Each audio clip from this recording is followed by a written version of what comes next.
nice and tired. I don't think I'm going to last very long. Yeah.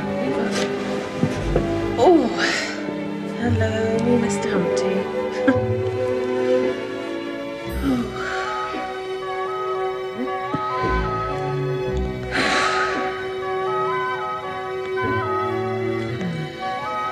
Mom.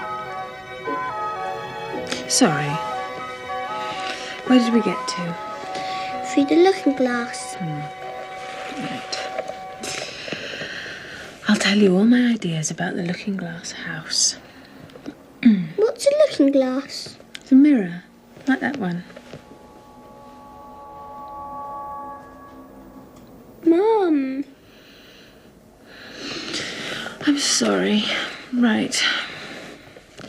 First, there's the room you can see through the glass. There is a room through the glass. I've seen it. Have you? I expect it's probably like this room, isn't it? Just the other way round. No, different. Completely different. You look. Go over there and look over there. That's a coffee. Please. Oh, you're such a mean bully. Go on. All right.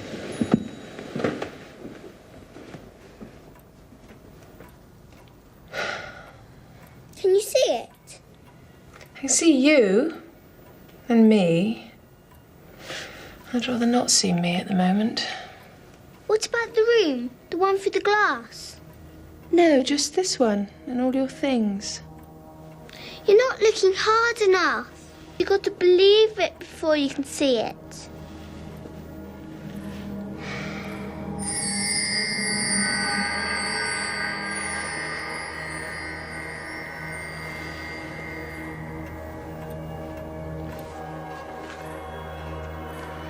First, there's the room you can see through the glass. That's the same as our drawing room, only the things go the other way.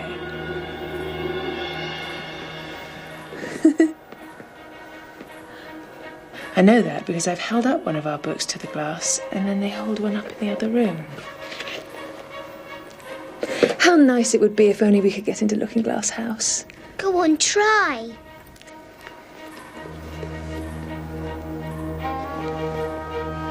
Go on,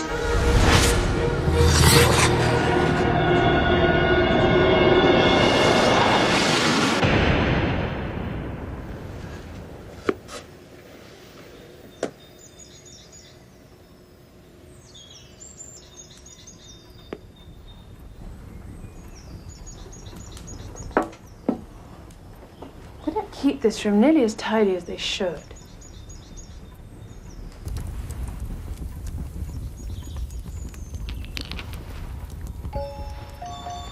Here are the White Queen and the White King walking arm in arm.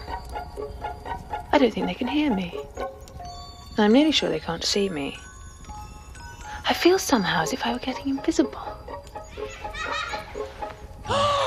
It's the voice of my child, my precious Lily, my imperial kitten.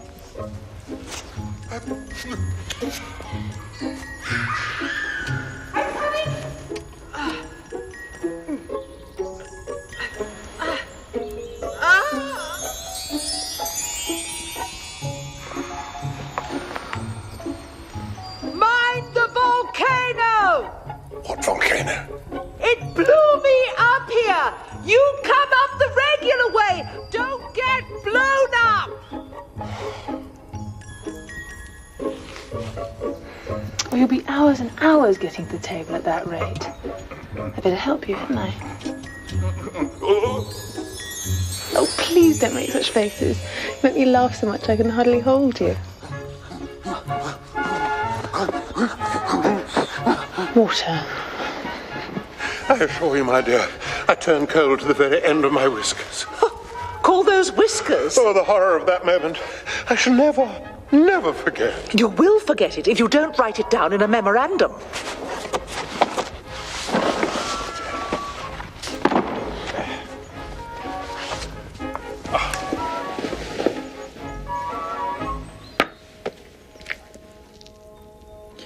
The Jabberwocky.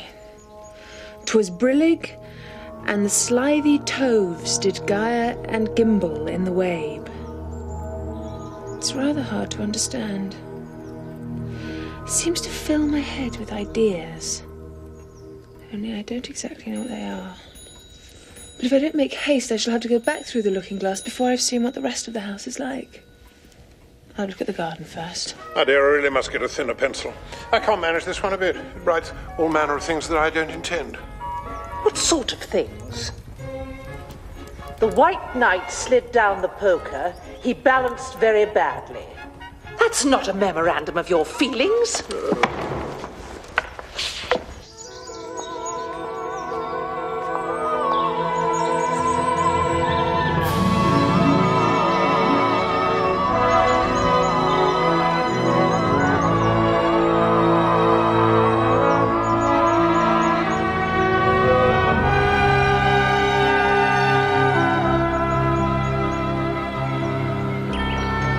See the garden far better if I could get to the top of that hill. And here's the path that leads straight to it.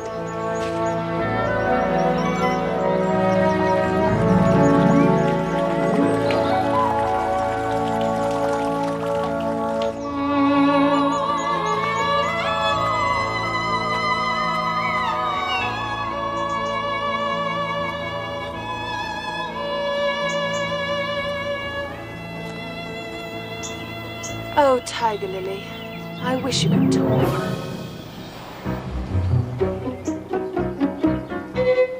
We can, when there's anybody worth talking to. Exactly.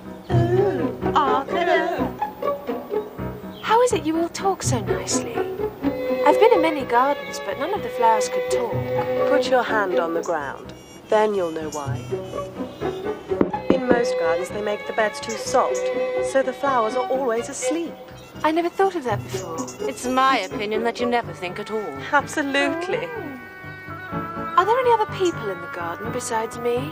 There's one other flower in the garden that can move about like you, but she's more bushy than you are. So she's not like me then? Well, she has the same awkward shape as you, but she's redder and her petals are shorter. Yes, not tumbled about like yours. But that's not your fault. You're beginning to fade, you know. You are. And then one can't help one's petals getting a little untidy.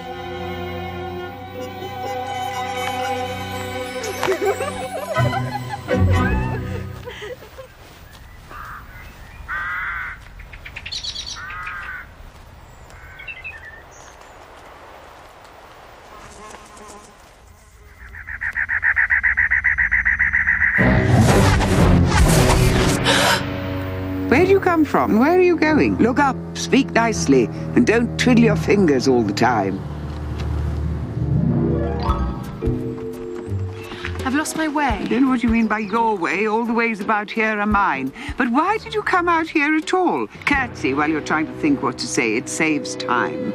It's time for you to answer now. Open your mouth a little wider when you speak, and always say, Your Majesty. I only wanted to see what the garden was like. Your Majesty. That's right. Now, when you say garden, I've seen gardens compared with which this would seem a wilderness.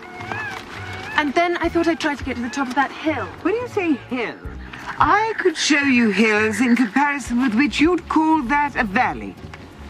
No, I shouldn't. A hill can't be a valley, you know. That would be nonsense.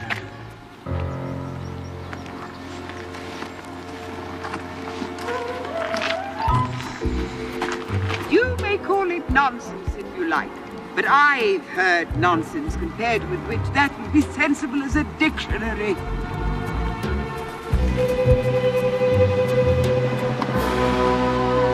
It's marked out just like a large chessboard. It's a great, huge game of chess that's being played all over the world. Oh, how I wish I was one of the players. That's easily managed. You can be the White Queen's pawn since Lily's too young to play.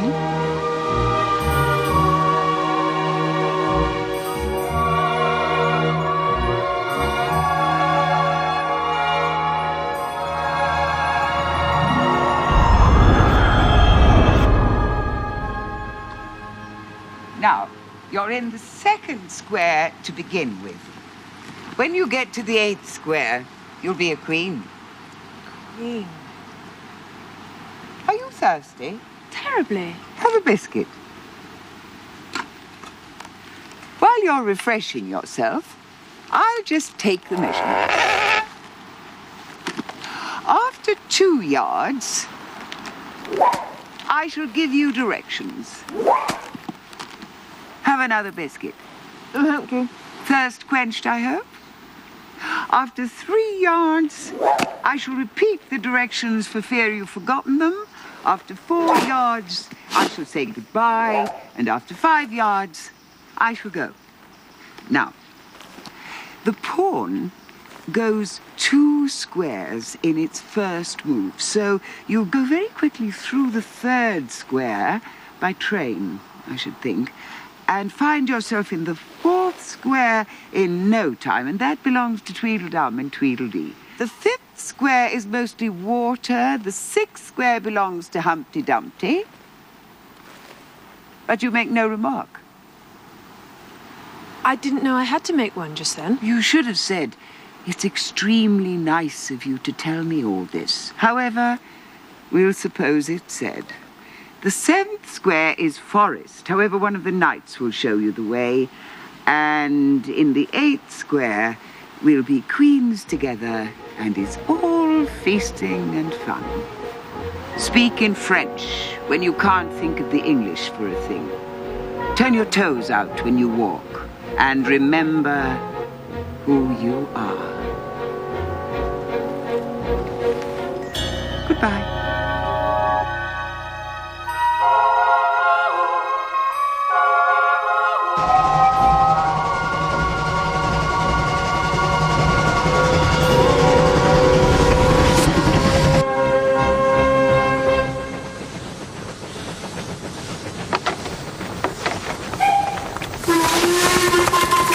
Tickets, please.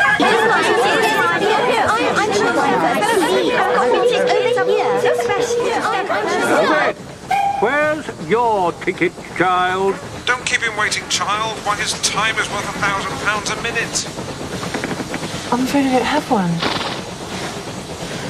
There wasn't a ticket office where I came from. There wasn't room for one where she came from. The land there is worth £1,000 an inch. Don't make excuses. You should have bought one from the engine driver. The man that drives the engine, why, the smoke alone is worth £1,000 a puff. I don't know what to say. Better say nothing at all. Language is worth £1,000 a word. Dream about £1,000 tonight. I know I shall. You are travelling the wrong way.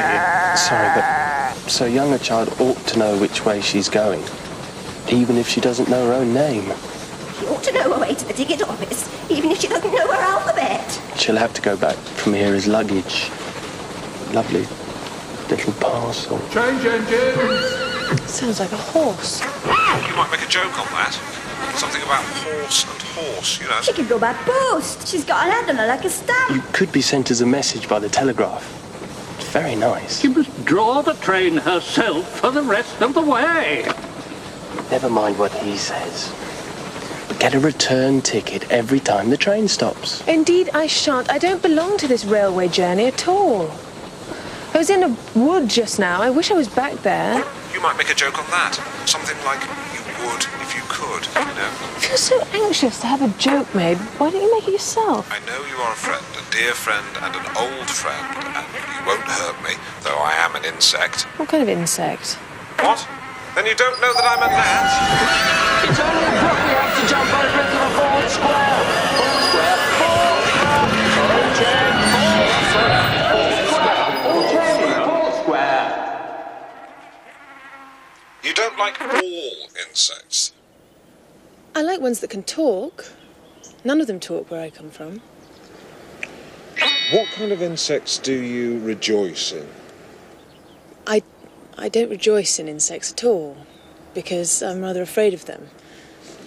At least the large ones. But I could tell you the names of some of them. And of course they answer to their names. I never knew them do it. What's the use of their having names if they don't answer to them? No use to them, but useful to people that name them, I suppose. If not, why do things have names at all? I can't say. Furthermore, in the woods over there, they have no names. However, go on with your list. You're wasting time. Oh, well, there's the horsefly. Halfway up that bush, you'll see a rocking horsefly. It's made entirely of wood, and it gets about by swinging itself from branch to branch. What does it live on? Sap and sawdust. Go on with your list. Then there's the dragonfly. Look at the branch above your head. You'll see a snap dragonfly. Its body is a Cornish pasty. Its wings are holly leaves, and its head is a small raisin burning in brandy. And what does it live on? Frumenty and mince pie, and it makes its nest in a Christmas box. And then there's the butterfly. Crawling at your feet, you'll observe a bread and butter fly. Its wings are thin slices of bread and butter, its body is a crust, and its head is a lump of sugar. And what does it live on? Weak tea with cream in it. But supposing it couldn't find any? Well, then it would die, of course. That must happen very often. But it always happens.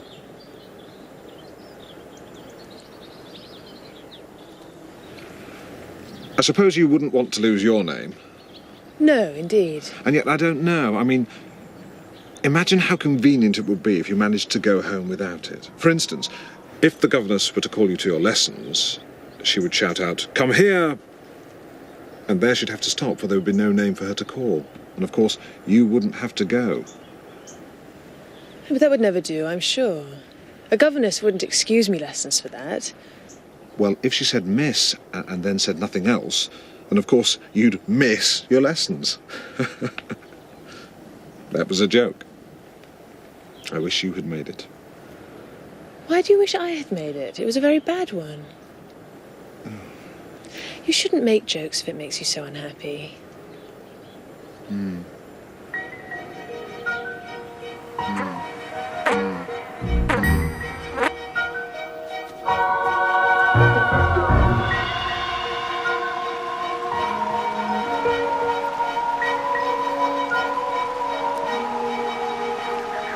This must be the wood where things have no names. I wonder what will become of my name when I go in.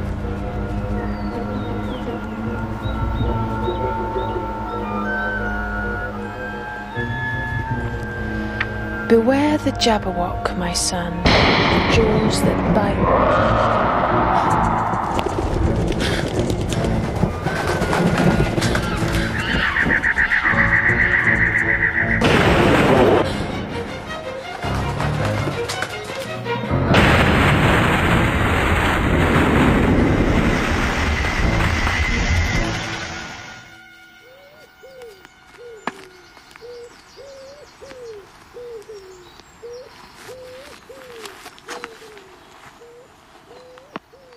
I do believe that they live in the same house.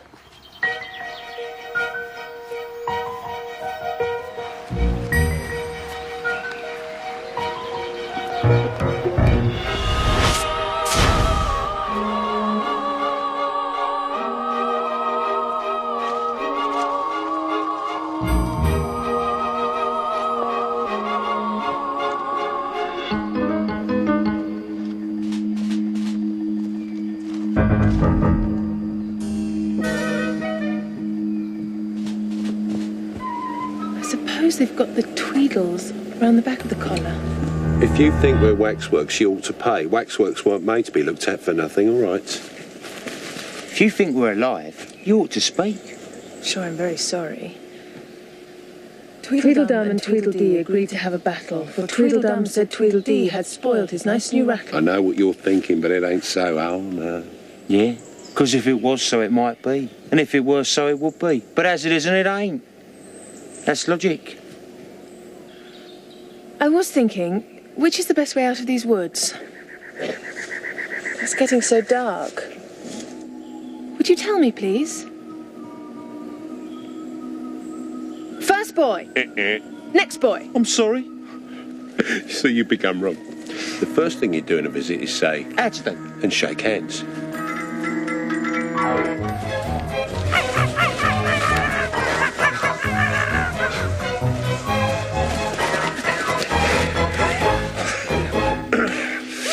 Twice round is enough for one dance. It would never do to say how do you do now. You seem to have got beyond that somehow. I hope you're not much tired. No, I'm all right, but thank you very much for asking.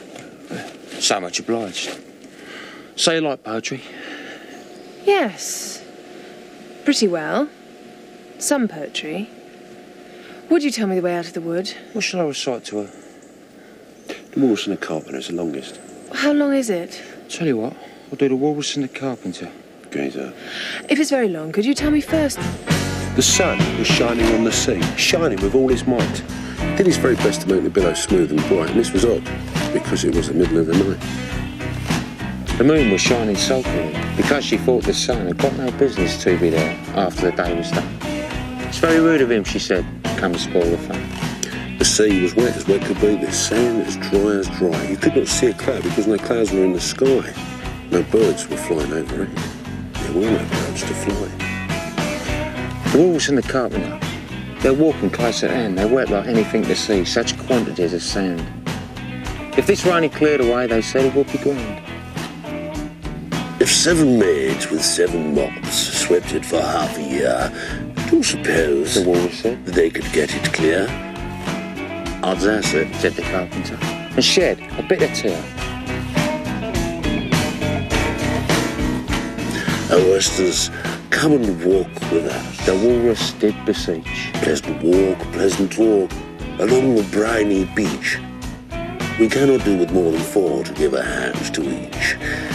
The oldest oyster looked at him, but never a word he said. The oldest oyster winked his eye and shook his heavy head, meaning to say he did not choose to leave the oyster bed. But 4 young oysters hurried up, all eager for the treat.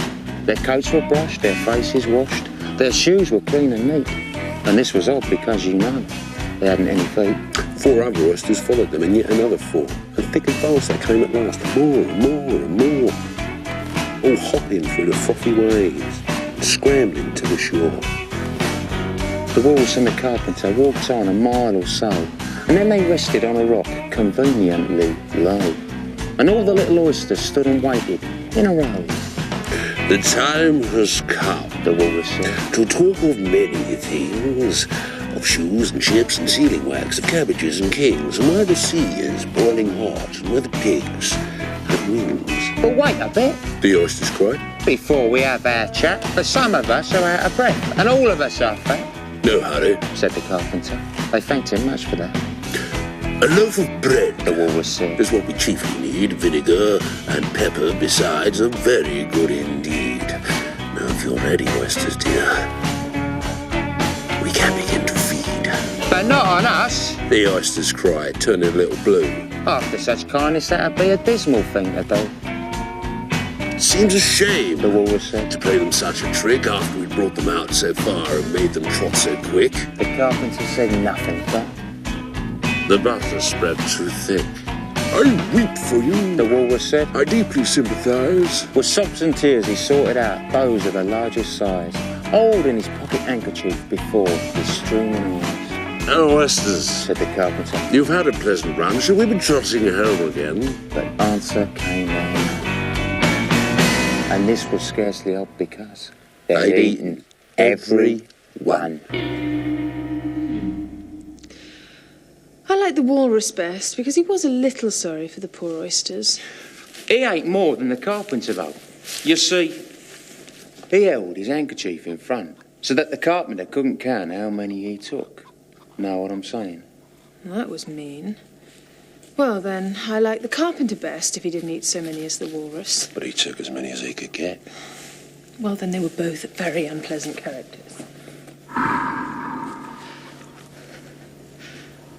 Are there any lions and tigers about here? No, it's only the Red King snoring. Come and have a look.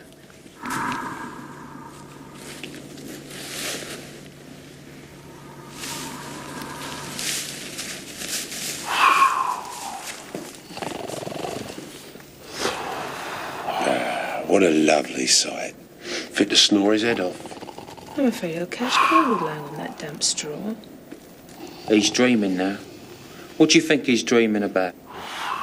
Well, nobody can guess that. Why about you? If he left off dreaming about you, where do you suppose you'd be? Where I am now, of course. Nah, God bless you, nah. Not you. You'd be nowhere. Why, you're only a sort of thing in his dream. If that there king was to wake up now, you'd disappear. Boff. Just like that. Like that. No, not like that. Like that.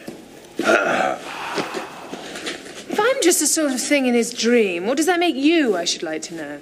Ditto. A ditto. Ditto! Hush, you'll be waking him if you make so much noise. Well, it's no use you talking about waking him when you're only one of the things in his dream. You know very well you're not real. I am real. I am real.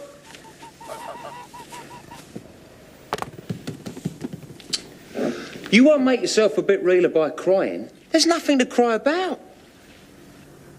If I wasn't real, I wouldn't be able to cry. I don't suppose you hope those are real tears. Well, at any rate, I'd better be getting out of this wood, for really it's coming on very dark. Do you think it's going to rain?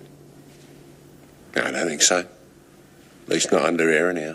But it may rain outside. Well, it may. If it chooses. We've no objections, have we? No. Selfish things. Ah! Did you see that? Did you see that? Did you see it? It's only a rattle. It's not a rattlesnake. Only a rattle, quite old and broken. You know that? We're spoilt, isn't it? There's no need to get so angry about an old rattle. It's not an old rattle. It's a new one. I only bought it yesterday. It's my nice new rattle. Of course, you agree to have a battle. I suppose so. Only she myself was to get dressed up, though.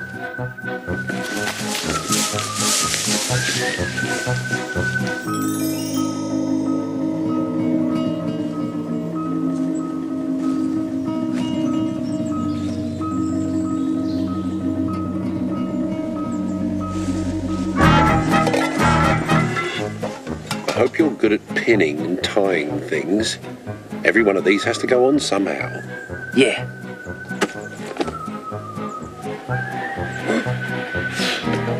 Do you know, it's one of the most serious things that can possibly happen in a battle. Get one's head cut off. Do I look pale? Oh, yes, a little. Yeah, because generally I'm very brave, but I've got a bit of a headache. I've got a bit of toothache. I mean, I'm far worse than you. Well, then perhaps you better not fight today. All right. Well, we've got to have a bit of a battle. But I don't care for it to go on too long. All right, what's time now? About 4:30. Well, 5 till 6 and have dinner, yeah? Yeah, all right, yeah. Yeah, she can watch us. Only, you better not come very close. I mean, I generally hit everything I can see when I get really excited. Yeah, and I hit everything whether I can see it or not. Well, then you must hit the trees fairly often. I don't suppose there'll be a tree left standing by the time we finish.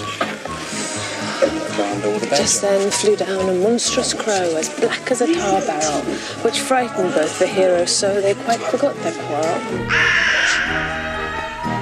Come on, let's push back off side. Don't run. Don't run. Run!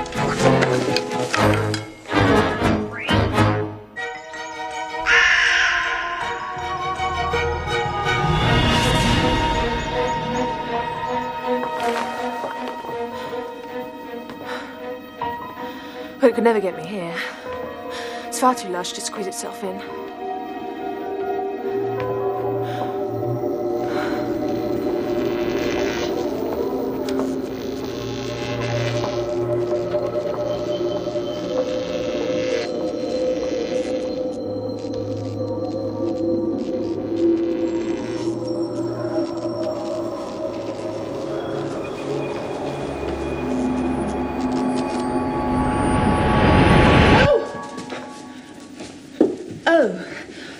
I'm very glad I happened to be in the way.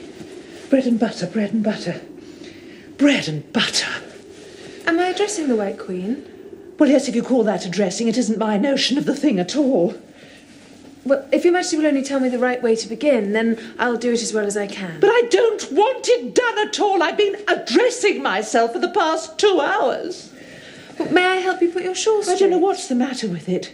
It's out of temper, I think. I've pinned it there, and I've pinned it there. There's no pleasing it. Well, it can't go straight, you know, if you pin it all on one side. There. Oh, dear me, what a state your hair is in. The hairbrush has got entangled in it, and I've lost the comb yesterday. What you need is a lady's maid. Well, I'll take you with pleasure. 2p a week and jam every other day. No, I don't mean you should hire me. And I don't care for jam. It's very good jam. Well, I don't want any today, at any rate. Well, you couldn't have it even if you did want it. The rule is jam tomorrow and jam yesterday, but never jam today. But it must come sometimes to jam today. Oh, no, it can't. It's jam every other day. I don't understand you. It's dreadfully confusing. That's the effect of living backwards. It makes one a little giddy to begin with. Living backwards? I never heard of such a thing. But there is one great advantage in that one's memory works both ways. Well, I'm sure mine only works one way. I can't remember things before they happen. It's a poor sort of memory that only works backwards. What sort of things do you remember best? Oh, things that happened the week after next. For instance, there's the King's messenger. He's in prison being punished. And the trial doesn't even begin till next Wednesday. And, of course, the crime comes last of all. I suppose he never commits the crime. Well, that would be all the better, wouldn't it? Well, of course it would be all the better, but it wouldn't be all the better his being punished. You're wrong there at any rate. Were you never punished? Only for faults. And you were all the better for it, I know. Well, yes, but then I'd done the things I was punished for. That makes all the difference. But if you hadn't done them, that would have been better still. Better, better, better, better, better, better, better, better. Oh, my finger's bleeding. Oh, what's the matter? Have you pricked it? I haven't yet, but I soon shall. Well, when do you expect to do it? When I fasten my shawl again, the brooch will come undone directly. Well, careful, you're holding it all crooked. That accounts for the bleeding. Now you understand how we do things here. Well, aren't you going to scream again? Why? I've done all the screaming already. What would be the good of having it all over again? Well, I'm glad. I wish I could manage to be glad, but I can never remember the rules. You must be happy living here and being glad whenever you like. Yes, and it is very lonely here. Oh, don't go on like that. Consider what a great girl you are. Consider what a long way you've come today. Consider what o'clock it is. Consider anything. Only don't cry. Can you keep from crying by considering things? That's the way it's done. No one can do two things at once, you know. Now, let's consider your age to begin with. How old are you? I'm 7.5 exactly. You don't have to say exactly. I can believe it without that. Now, I'll give you something to believe. I'm just 101, 5 months and a day. Oh, I can't believe that. Can't you? Try again. Draw a long breath and shut your eyes. No, it's no use trying. One can't believe impossible things. I dare say you haven't had much practice. When I was your age, I'd do it for half an hour every day. Why, sometimes I've believed as many as 6 impossible things before breakfast. There goes my shawl again.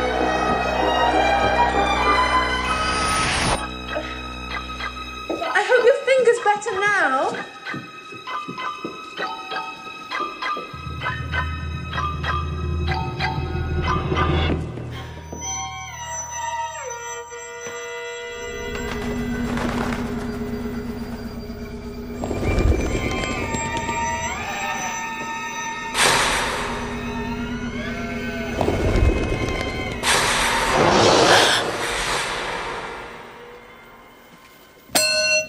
What is it you wish to buy?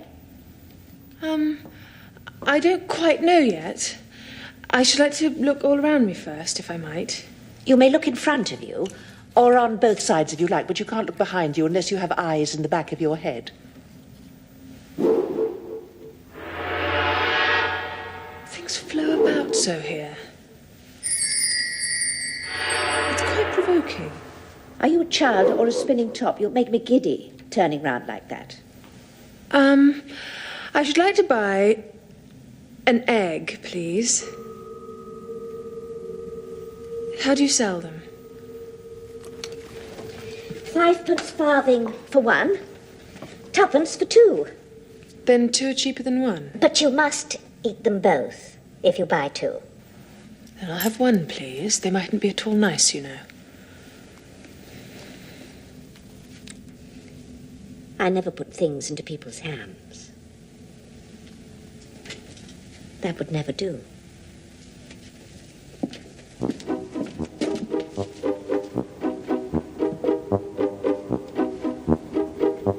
You must get it yourself.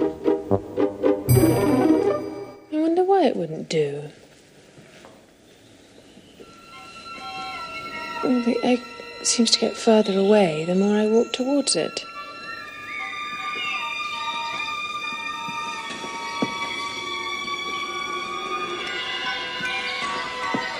How very odd to find trees growing here. Well, this is the very queerest shop I ever saw.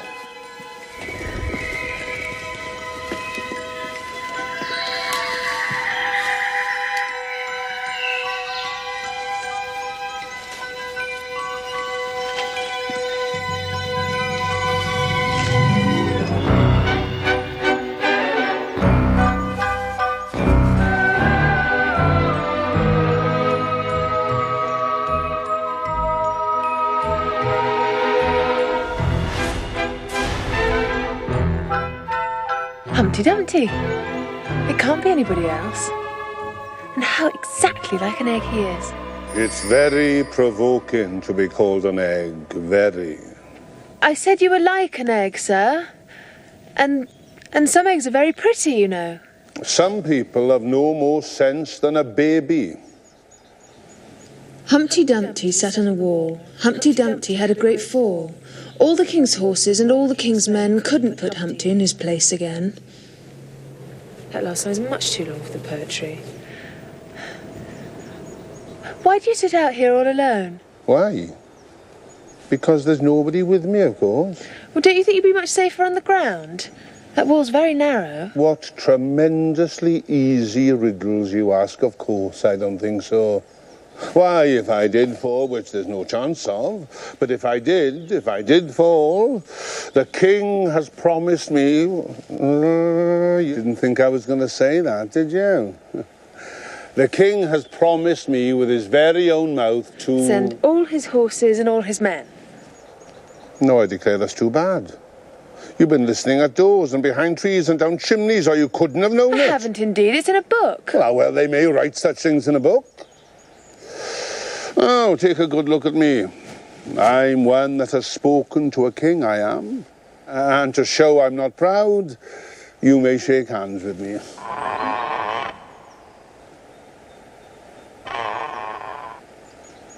How old did you say you were? I'm 7 years and 6 months. You never said a word like it. I thought you meant how old am I? If I'd meant that, I'd have said it. Now, if you'd asked my advice, I'd have said, leave off at 7. But it's too late now. You seem very good at explaining things. I wonder, would you tell me, please, the meaning of the poem Jabberwocky? I can explain every poem that was invented, and a good deal that haven't been invented as yet. 'Twas brillig, and the slithy toves.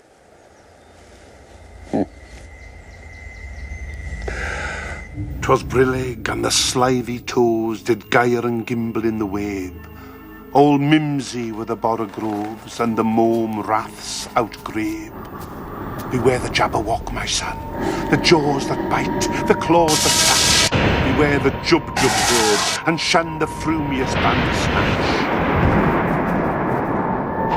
He took his vorpal sword in hand, long time the maxim foe he sought. So rested he by the tam-tam tree, and stood a while in thought. And as in uffish thought he stood, the Jabberwock, with eyes of flame, came whiffling through the tulgey wood, and burbled as it came.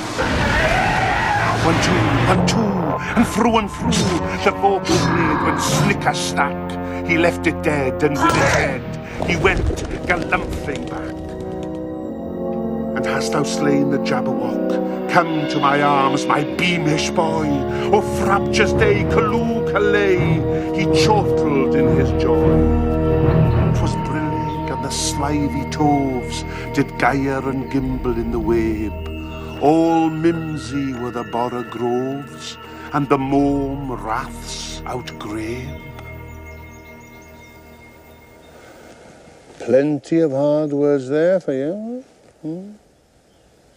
Well, brillig means 4 o'clock in the afternoon, the time when you start broiling things for dinner. That'll do very well. And slithy? Well, slithy means lithe and slimy.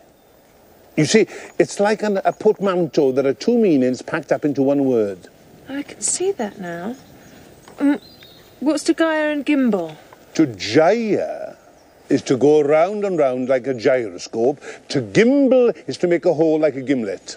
And a wabe is the grass plot around a sundial, I suppose. Well, of course it is. Now, it's called a wabe because it goes a long way before it and a long way behind it. And a long way beyond it on each side. Exactly. And mimsy means flimsy and miserable. There's another portmanteau for you. And a borough is a shabby-looking bird with feathers sticking out all round. Something like a live mop.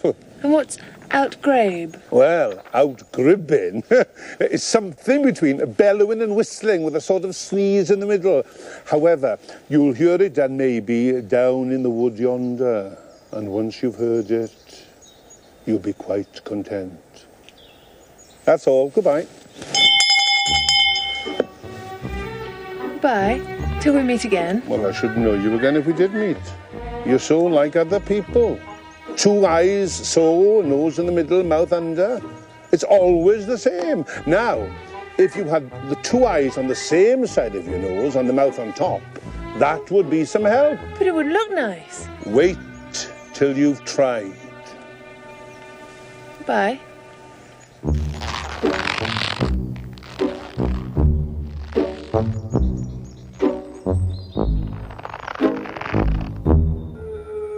All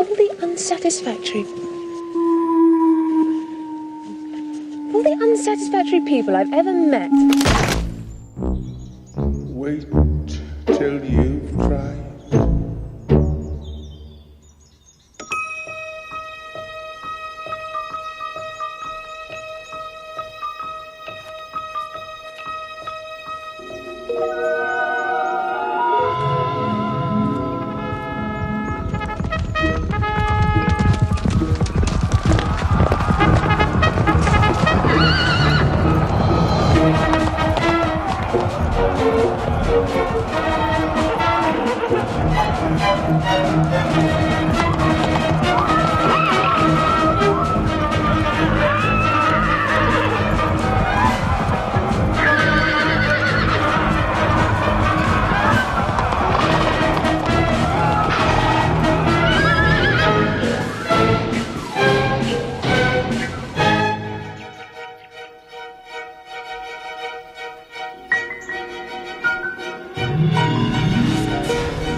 I've sent them all.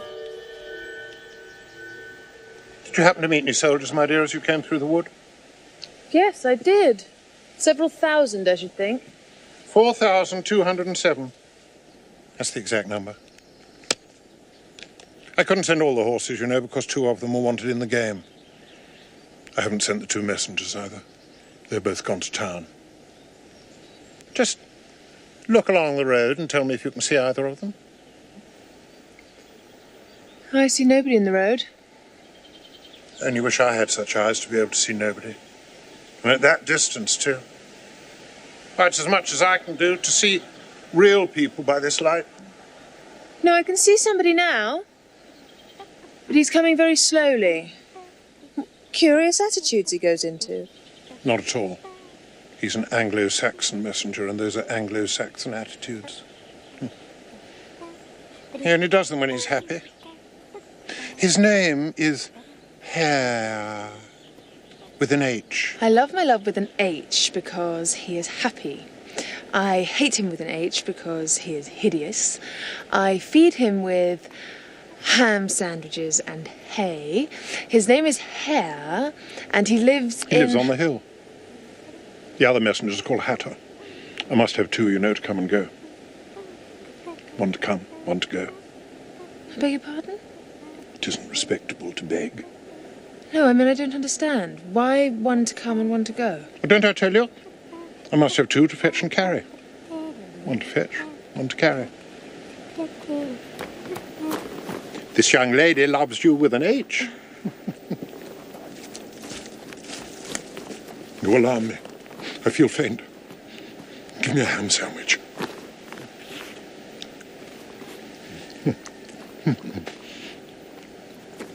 Another sandwich. There's nothing but hay left now.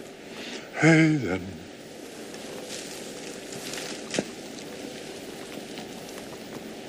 Nothing like eating hay when you faint.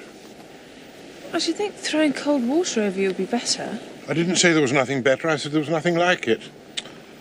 Who did you pass on the road? Nobody. Quite right. This young lady saw him too. So, of course, nobody walks slower than you. I do my best. I'm sure nobody walks much faster than I do. He can't do that, else he'd have been here first. However, now you've got your breath, you may tell us what's happened in the town. I'll whisper it. You call that a whisper? If you do such a thing again, I'll have you buttered. It went through and through my head like an earthquake. It'd have to be a very tiny earthquake. Who are at it again? Why, the lion and the unicorn, of course. Fighting for the crown? Yes, to be sure. And the best of the joke is, it's my crown all the while. Let's run and see them.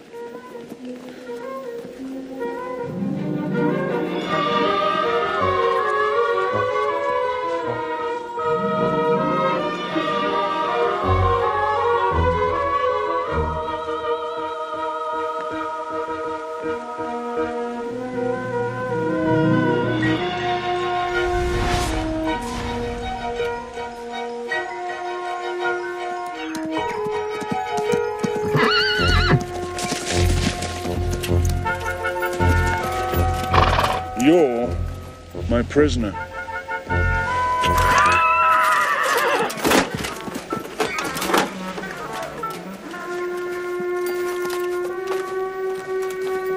Ahoy! Ahoy! Check!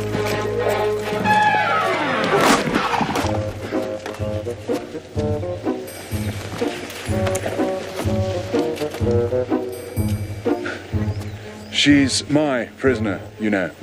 Yes, but I came and rescued her. Well, we must fight for her, then. You'll observe the rules of battle, of course. I always do.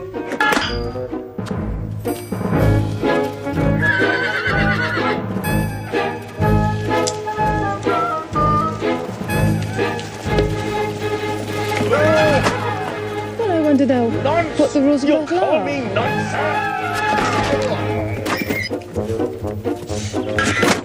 One rule seems to be that if one knight hits the other, he knocks him off his horse.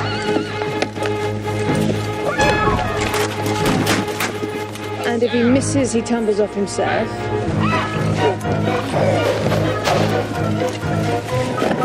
And another rule seems to be that they hold their clubs with their arms as if they were Punch and Judy.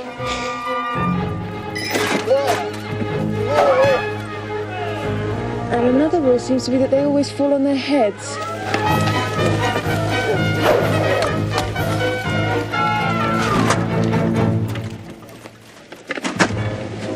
Right-ho.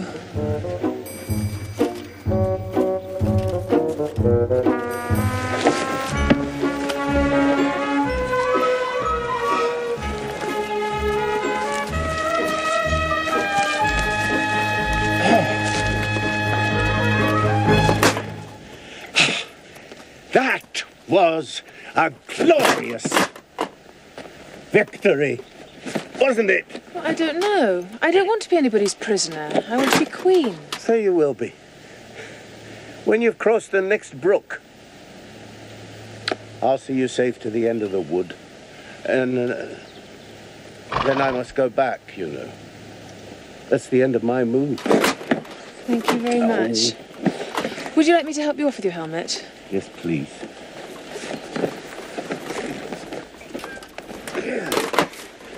Holy.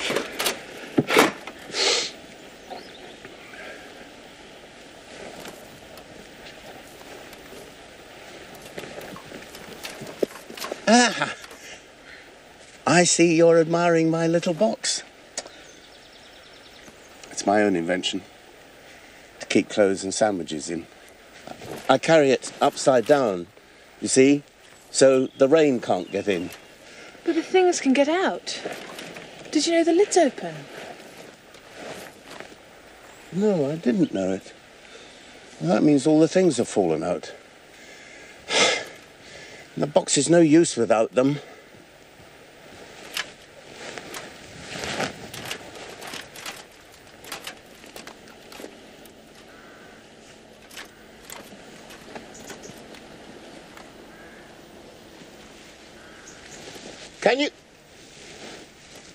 Can you guess why I did that?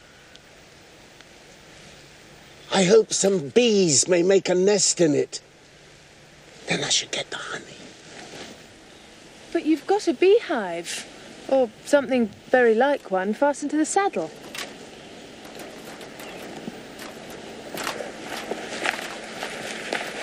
Yes, I have.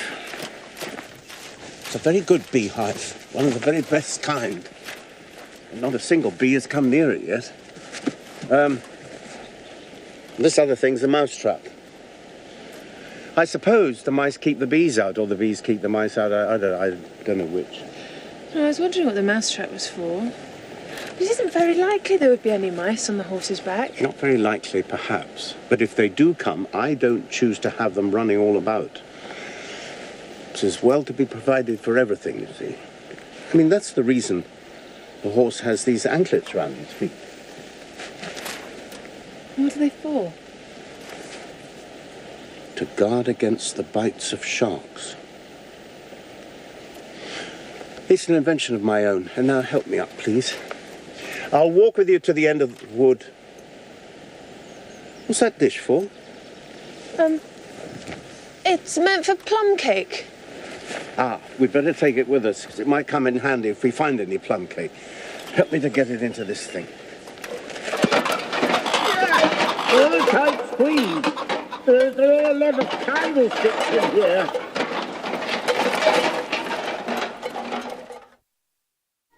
Have you got your hair well fastened on? Well, only in the usual way. That's hardly enough.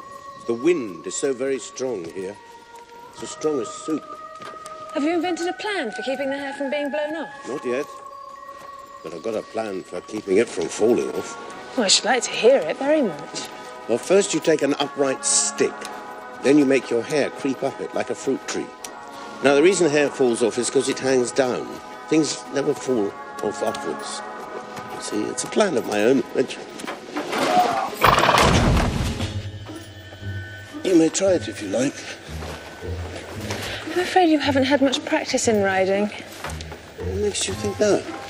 Because people don't fall off quite so often when they've had much practice.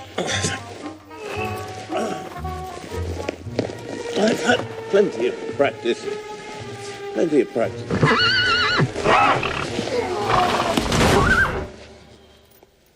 Plenty of practice. Indeed.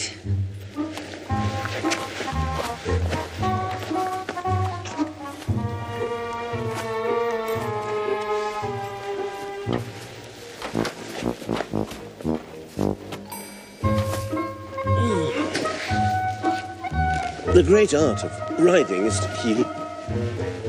The great art of... I hope no bones are broken. None to speak of. Oh, it's too ridiculous. You ought to have a wooden horse with wheels, that you ought. Does that kind go smoothly? Much more smoothly than a live horse. Well, then I'll get one. One or two. Several. I'm a great hand at inventing things, you know. I dare say you noticed the last time you picked me up, I was looking rather thoughtful. You were a little grave. Just then I was thinking of a new way of getting over a gate. Would you like to hear it? Very much indeed. Well, I'll tell you how I came to think of it. You see, I said to myself, the only difficulty is with the feet. The head is high enough already. Now, first I put my head on the gate, then the head's high enough. Then I stand on my head and the feet are high enough. You see? Then I'm over. You see? I suppose you would be over by the time you'd done that, but don't you think it'd be rather hard? Well, I haven't tried it yet, so I can't tell for certain. I'm afraid it would be a little hard. How can you go on talking so quietly, head downwards? Oh, does it matter where to be? My mind goes on working all the same. In fact, the more onwards I happen to be, the more I keep inventing new things. The cleverest thing I ever did.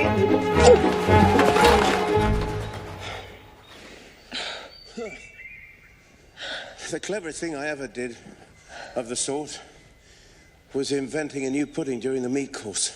In time to have it cooked for the next course. Well, that was quick work, certainly. No, not the next course. Certainly not the next course. Well, then it would have to be the next day. I suppose you wouldn't have 2 pudding courses in one dinner. No, not the next day. No, not the next day. In fact, I don't believe that pudding ever was cooked. In fact, I don't believe that pudding ever will be cooked. And yet, it was a very clever pudding to invent. What did you mean it to be made of? It began with blotting paper. That wouldn't be very nice, I'm afraid. Not very nice alone. But you've no idea the difference it makes mixing it with other things like gunpowder and sealing wax. And here I must leave you.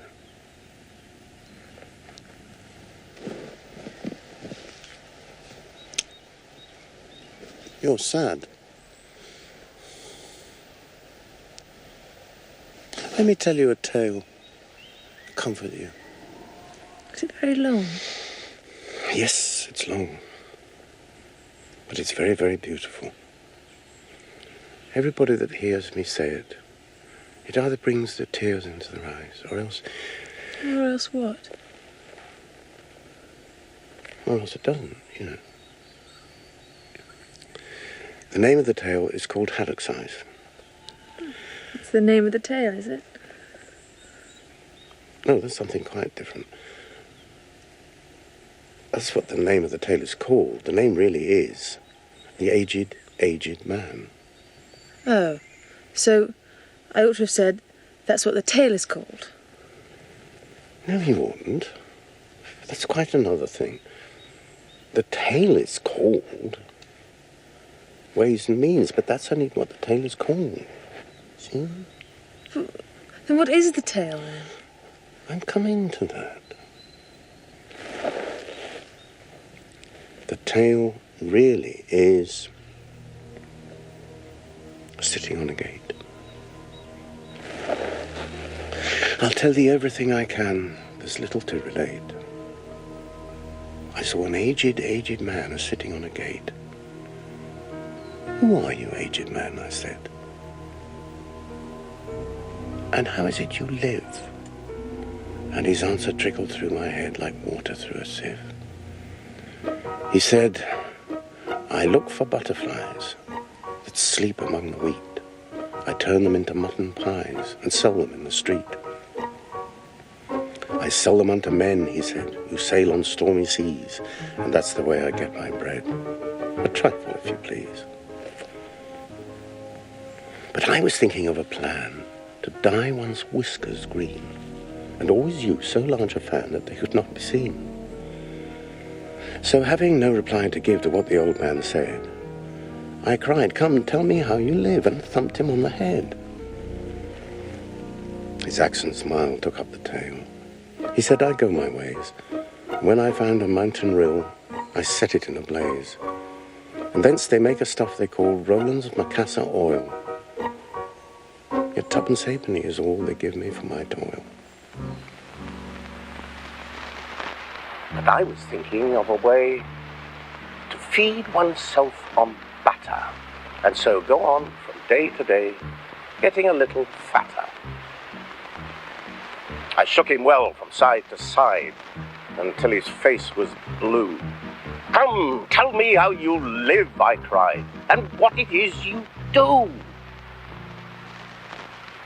He said, "I hunt for haddocks' eyes among the heather bright, and work them into waistcoat buttons in the silent night.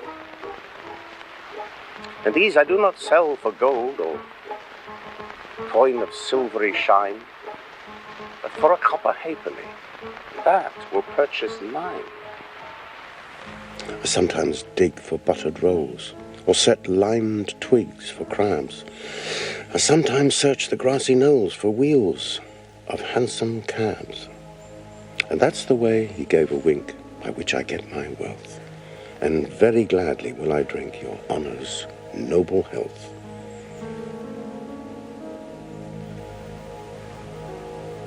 I heard him then, for I had just completed my design to keep the Menai Bridge from rust by boiling it in wine.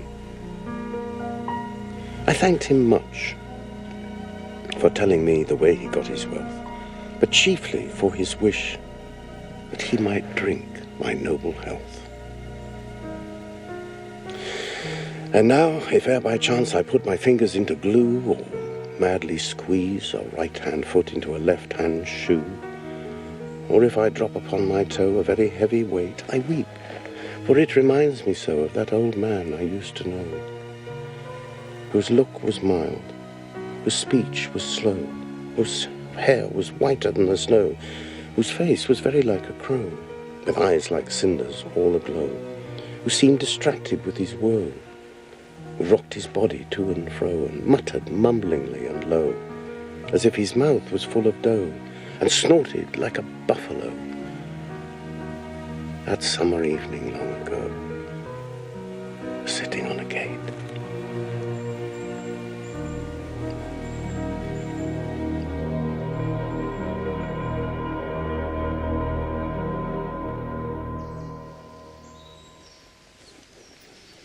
You've only a few yards to go now. Down the hill and over that brook, and you'll be a queen. Only you'll stay and see me off first. I shan't be long. You'll wait and wave your handkerchief when I get to that turn in the road. I think it'll encourage me, you see. Of course I will. And thank you so much for coming this far, and for the tale. I liked it very much. Hope so. You didn't cry so much as I thought you would.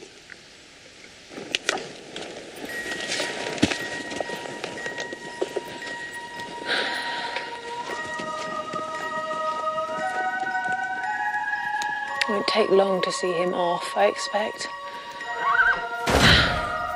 There he goes. Right on his head, as usual. However, he gets on again pretty easily. That comes of having so many things hung around the horse.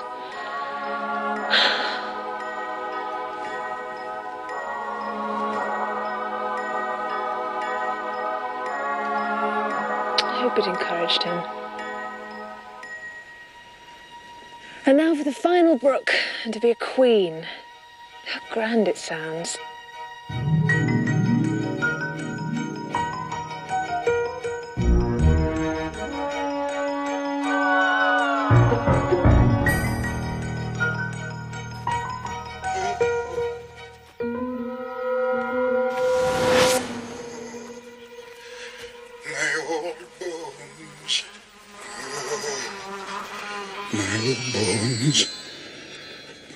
old bones. It's rheumatism, I should think. I hope you're not in much pain. Dearie me. Can I do anything for you?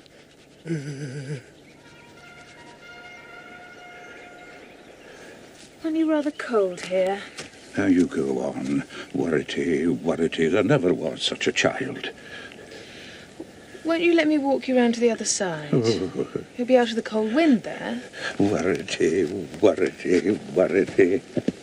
Oh, can't you leave a body alone? Would you like me to read you a bit of this? You may read it if you have a mind to. Nobody's hindering you that I know of.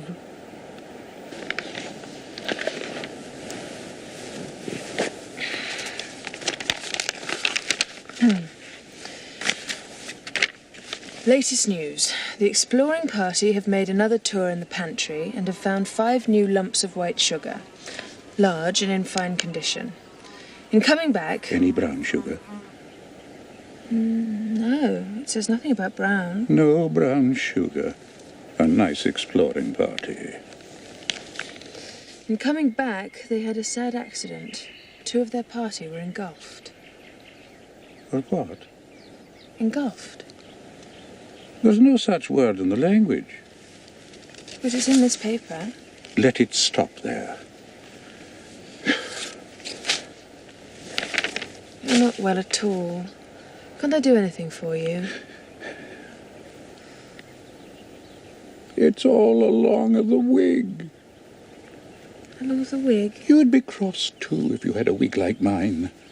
They jokes at one and they worrits one, and then I gets cross, and I gets cold, and I gets under a tree, and I gets a yellow handkerchief, and I ties up my face, as at the present.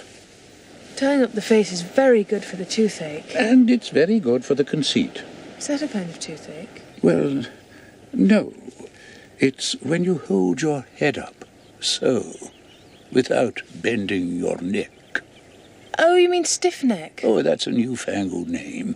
It was called conceit in my day. Conceit isn't a disease at all. It is, though. Wait till you have it, and then you'll know. And when you catches it, just try tying a yellow handkerchief around your face. It'll cure you in no time.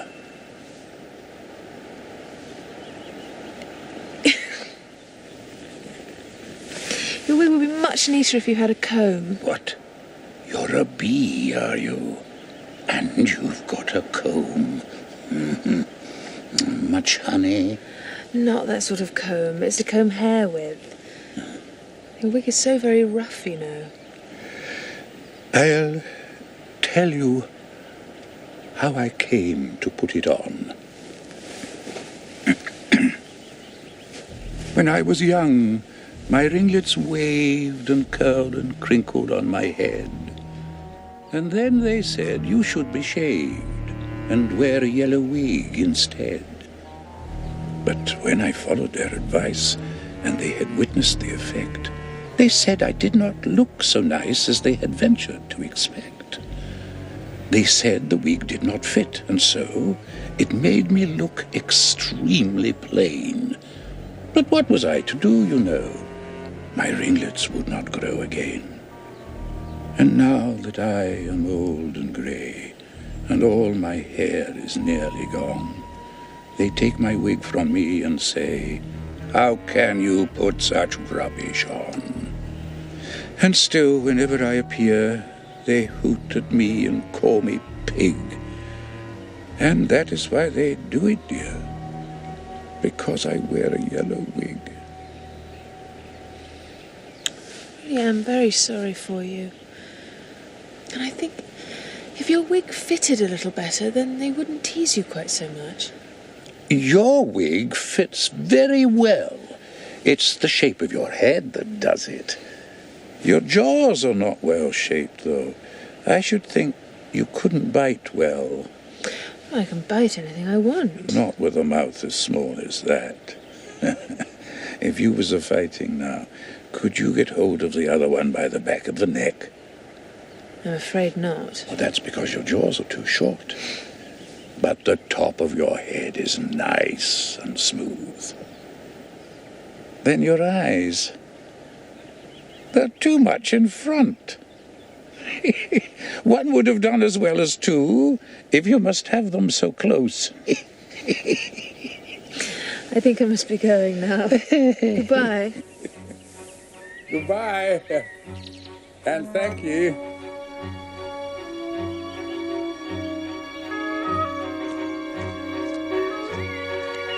And now for the last brook, and to be a queen.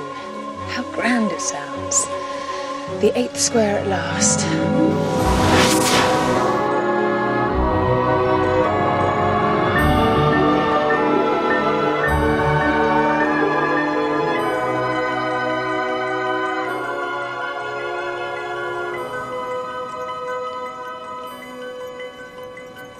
Well, it is grand.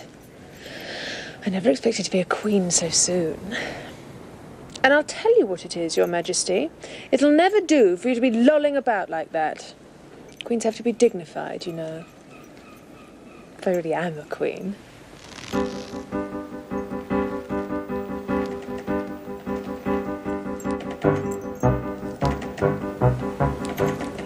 Please, would you tell me... Speak when you're spoken to. But if everybody obeyed that rule, and if you only spoke when you were spoken to, and you always waited for the other person to begin, then nobody would ever say anything. Ridiculous. What do you mean if you really were a queen? You can't be a queen until you pass the proper examination, and the sooner we begin it, the better. I only said if. She says. She only said if. But she said more than that. Oh, ever so much more than that. So you did, you know. Think before you speak. Always speak the truth and write it down afterwards. I'm sure I didn't mean... That's just what I complain of you should have meant. What you suppose is the use of a child without any meaning. Even a joke should have some meaning. And a child is more important than a joke, I hope. You couldn't deny that if you tried it with both hands. I don't deny things with my hands. No one said you did. I said you couldn't if you tried. She has it in her mind to deny something, but she doesn't know what to deny. A nasty, vicious temper. I invite you to Alice's dinner party this afternoon. And I invite you. I didn't know I was to have a party at all, but if there is to be one, I think I ought to invite the guests. We gave you the opportunity to do so. But I dare say you haven't had many lessons in manners yet. No! Manners are not taught in lessons. Lessons teach you to do sums and things of that sort. Can you do addition? What's 1 and 1 and 1 and 1 and 1 and 1 and 1? I don't know, I lost count. She can't do addition. Can you do subtraction? Take 9 from 8. 9 from 8, I can't. She can't do subtraction. Can you do division? If you divide a loaf with a knife, what's the answer? I suppose... Bread and butter, of course. Try another subtraction sum. Take a bone from a dog. What remains? Well, the bone wouldn't remain if I had taken it. And the dog wouldn't remain. It would come after me. And I'm sure I shouldn't remain. So you think nothing would remain? Yes, I think that's the answer. Wrong as usual. The dog's temper would remain. I don't see how. Look, the dog would lose its temper, wouldn't it? Perhaps it would. So if the dog went away, the temper would remain. They might go different ways. She can't do sums a bit. Can you answer useful questions? How is bread made? Well, you take some flour. Where do you pick the flour? You don't pick it at all. It's ground. How many acres of ground? You mustn't miss out so many things. Fan her head. She'll be feverish after all that thinking. Do you know languages? What's French for fiddle-de-dee? Fiddle-de-dee isn't English. Whoever said it was? Well, if you can tell me what language fiddle-de-dee is, I'll tell you the French for it. Queens never make bargains. Wish queens never asked questions. I'm so sleepy. She's tired. Smooth her hair and sing her a soothing lullaby. I don't know any soothing lullabies. Hush-a-bye, lady, in Alice's lap. Till the feast's ready, there's time for a nap. When the feast's over, we'll go to the ball. Red queen and white queen and Alice and all. Now that you've heard the words, sing it through to me. I'm a bit tired now. Hush.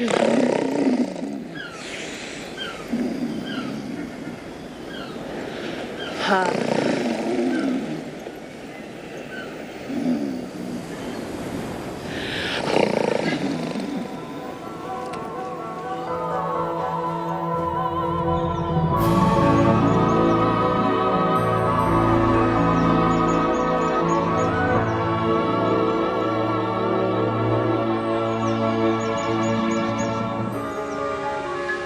I'm not a visitor, and I'm not a servant. There ought to be one marked Queen. No admittance till the week after next.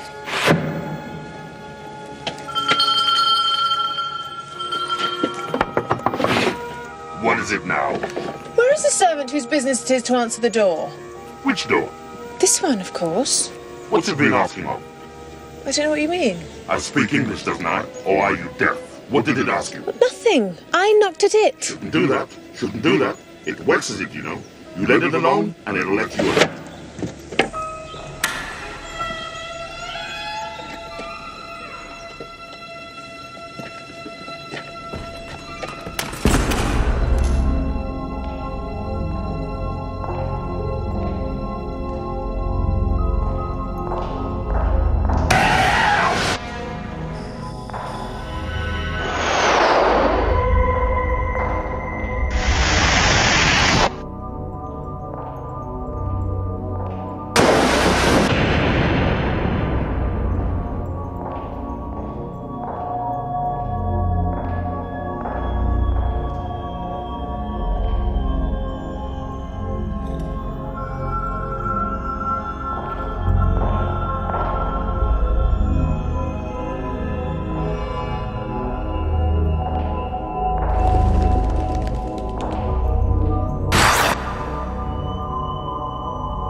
You missed the soup and the fish.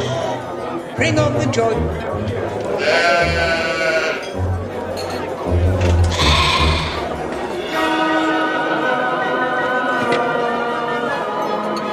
You look a little shy. Let me introduce you to this leg of mutton. Alice, mutton, Alice. May I cut you, sir? Certainly not. It isn't etiquette to cut anyone you've been introduced to. Remove the joint.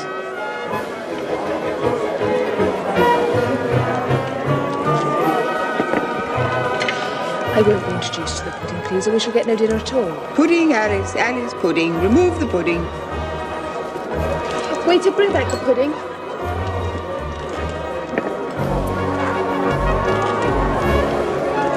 Impertinence. How to make an acceptable to slice out of you? Make a remark. It's ridiculous to leave all the conversation to the pudding.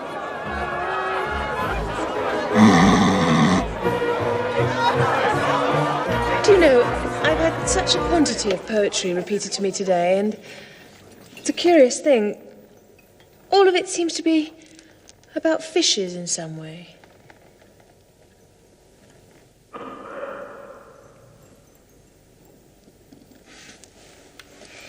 Queen Alice's health.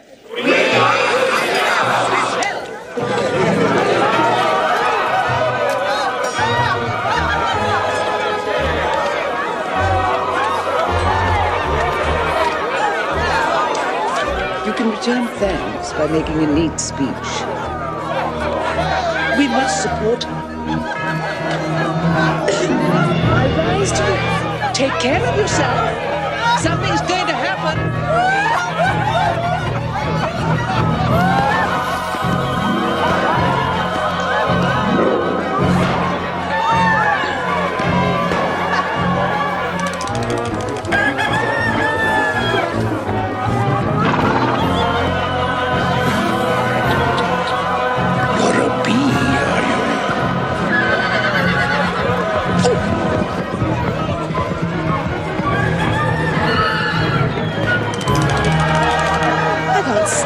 Any longer.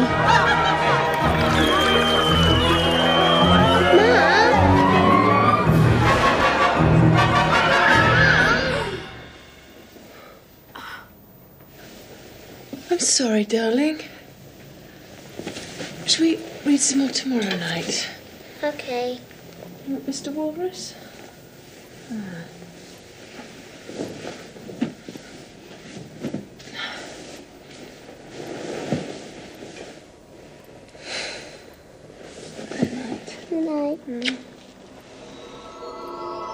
That's not a memorandum of your feelings. That's the end of my move. Oh, facing the fun. Good night, Humpty.